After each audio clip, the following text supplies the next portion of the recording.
Have you had an encounter you'd like to hear narrated on this channel? Well, what the heck are you waiting for? Go on, send me an email with all the details. You can email me at contact@buckeyebigfoot.com. Hey there, everyone. Welcome to Buckeye Bigfoot. Now, tonight I have an email for you that left me thinking, what the heck? I mean, what the actual heck? Now, the writer says that he wasn't prepared for what happened, but I wasn't prepared for that email either. So, do you think you'd be prepared? If you want to find out what I mean, grab your snackage, get saddled up, and let's head into Sasquatch Valley for tonight's email. And let's find out together, would you or I be prepared if a Sasquatch tried to communicate with us? Let's find out.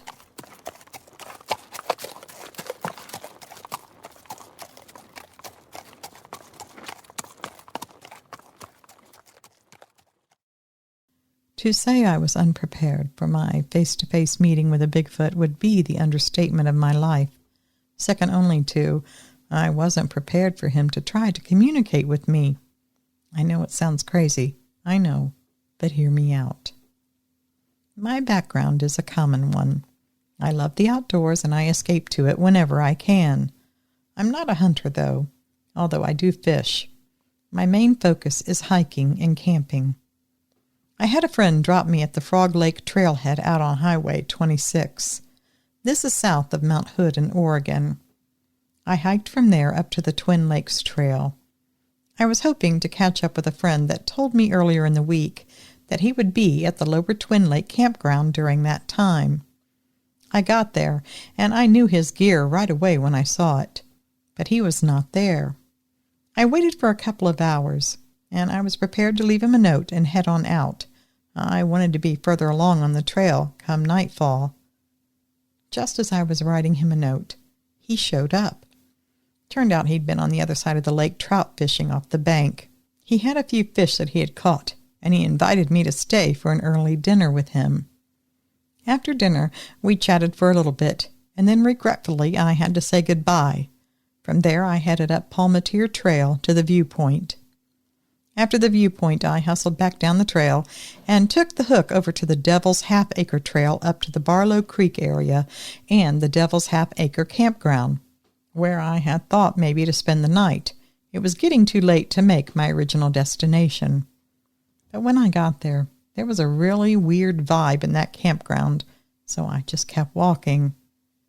I had stopped through that area a couple years back, right along the Barlow Creek off the Devil's Half-Acre Trail, and while I didn't find the exact same spot I had camped in before, I found a spot about 100 feet off the trail and maybe 50 feet towards the creek. Once there, I made a quick camp right at dusk, and I soon got settled down for the night. I'm not saying that what happened overnight was a Bigfoot, but something kept waking me up all through the night. I'd suddenly wake up, and I'd lay there and listen, wondering what it was. But I never knew what it was that woke me up. That happened 3 times.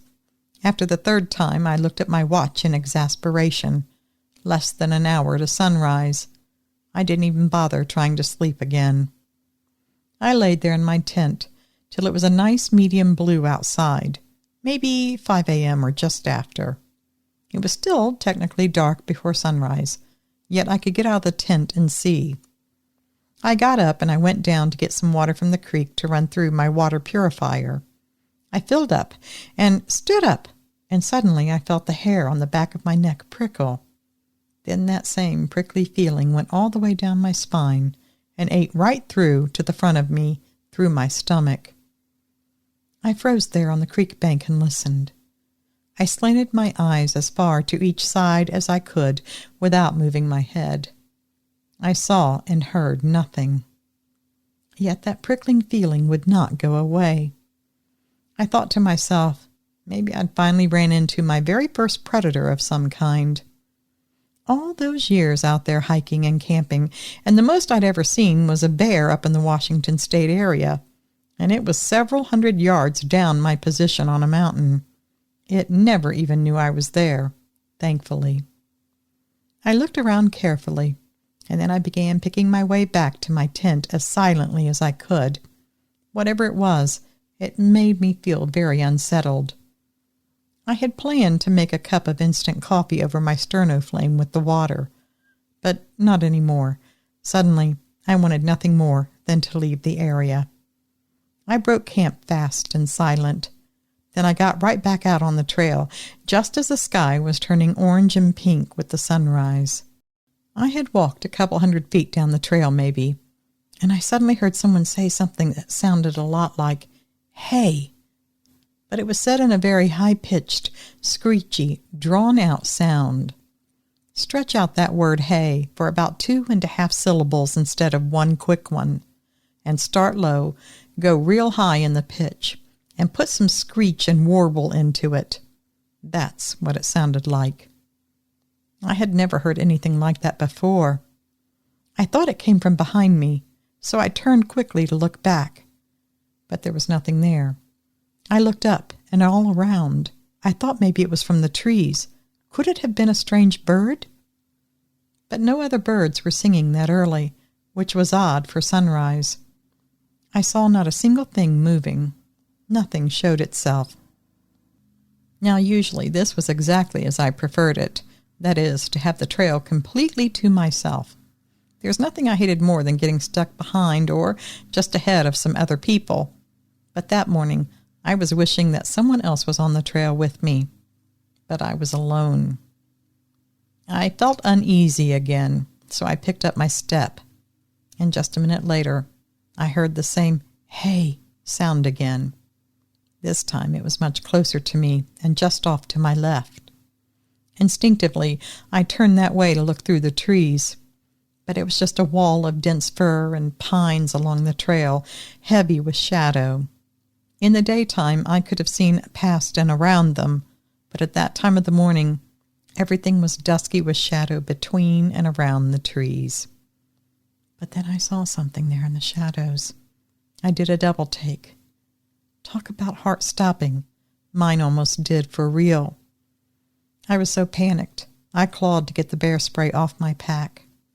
I knew that I was looking at a mixture of dark and light shadows, but there was enough difference there that I could see. Something was there, and it looked like it was down on all fours. It was darker than the shadows around it, and judging by the size, I thought I was just about to meet a bear. I knew that the Barlow Pass and the Devil's Half-Acre area were told to be having a lot of black bear, and though I'd been through there several times over the years, I had never seen one. Well, I figured that morning my luck had finally ran out. The sound that I had heard, though, didn't sound like a bear, but I thought, who knows? Maybe its vocal cords were damaged somehow. Weird things have been known to happen in nature, right? Well, I did all the things you're supposed to do. I started yelling and waving my arms and backing away. Then the bear stood up on its hind legs. But no, those were not hind legs. This thing stood straight. It wasn't bent over like a bear. Even as a dark shadow, I could see that. The legs it stood on were straight, long. They were not bent at all. This dark, shadowy thing took a few steps closer to the trail, and I really did about have a cardiac arrest. I think I actually felt my heart flutter. I could see this thing better as it got closer, and then I had no doubt. I was staring at a Sasquatch. It had blended with the shadows so well because the hair all over it was a dark, hazy color that was black, but not too black. I saw defined arms and legs, and there was a thick waist under a wide chest. It came to within about 5 feet of the trail and stopped. I couldn't breathe, and I couldn't move. Then it made the "hey" sound again, and it was looking right at me when it did it, so I knew that is where the sound had come from. A solid second went by. Pure silence. Then another. We kept looking at each other. All I could think of, was it talking to me? What on God's green earth was going on? Is it trying to talk to me? For real? I know that panic is my worst enemy in any situation, but that is the closest I ever came to giving in to it. The sky above me was showing streaks of pink and orange, brighter and brighter. Second by second, I was seeing more and more as the area got lighter. My view of that Sasquatch was closer and more detailed than I ever would have wanted. Sunrise made it even more so. The Sasquatch made a grumbling noise deep in its throat, and then I heard like a small huff of air release through its lips. Then it suddenly made a fist with its right hand, yet it extended its first forefinger. It brought the hand up to its face with the finger still stretched out. At first I thought it was pointing at its eye, but the hand rested against its face, with the finger standing straight up.